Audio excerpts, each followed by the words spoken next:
في سر خطير ناس كتير سامعين عنه أو حتى عارفين تفاصيله، لكن عمرهم ما لمسوه ولا طبقوه. سر بيخلي ناس عندهم معرفة مالية واسعة يفضلوا عايشين من المرتب للالتزامات وغرقانين في الديون، وفي نفس الوقت ناس تانية أقل خبرة قادرين يبنوا ثروة ويحققوا استقلال مالي حقيقي. الغريب يا صديقي إن المعوقات دي مش في اللي حواليك، المعوقات دي جواك انت. تعالوا نكتشف مع بعض ايه هي العوائق الخمسة اللي بتمنعك من الحرية المالية. بص يا صديقي، روبرت كيوساكي بيقول إن في 5 أسباب أساسية بتفسر ليه أصحاب الثقافة المالية ساعات ما بيوصلوش للاستقلال المالي. وأول سبب الخوف، الخوف من خسارة المال. روبرت بيقول عمري ما قابلت غني ما خسرش فلوس، لكن قابلت فقراء كتير ما خسروش ولا مليم ومع ذلك فضلوا فقراء. المشكلة مش في الخسارة نفسها، المشكلة في رد فعلك. تخيل إنك ماسك مفتاح، الخوف بيخليك تسيبه من إيدك قبل ما حتى تجرب تفتح الباب. الناجحين بيشوفوا الفشل مش كخسارة لكن كدرس وإلهام وتجربة بتقويهم. تاني سبب يا صديقي السخرية، الشكوك والضحك اللي ممكن تيجي من اللي حواليك أو حتى من نفسك. أنت مين عشان تنجح؟ لو كانت فكرة كويسة كان غيرك عملها. الكلمات دي ساعات بتشلنا وتوقفنا عن أي خطوة أكتر من أي أزمة مالية حقيقية. الأب الغني كان بيقول الساخرين ينتقدون بينما الرابحين يحللون. والتحليل بيخليك تشوف الفرصة اللي غيرك مش شايفها وتعرف تفرق بين المخاطرة الحقيقية والمخاوف الوهمية.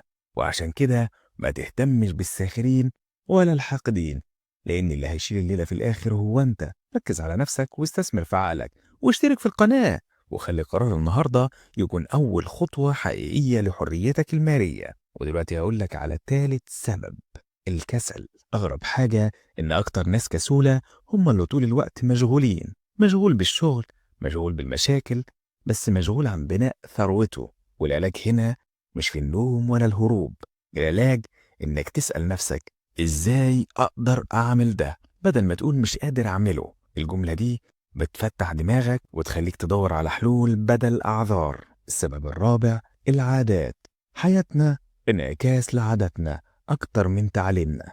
الأب الغني كان بيقول الأب بيسدد فواتيره أول الشهر، عشان كده مش بيفضل معاه حاجة. العادة الصح ادفع لنفسك الأول، خلي أول فلوس تروح لأصولك، لحاجات تزود دخلك، وبعد كده سدد التزاماتك. مش معناها انك تتجاهل الفواتير، لكن لازم الأول تدي لنفسك نصيبها. والسبب الخامس يا صديقي التكبر. التكبر مزيج من الغرور والجهل.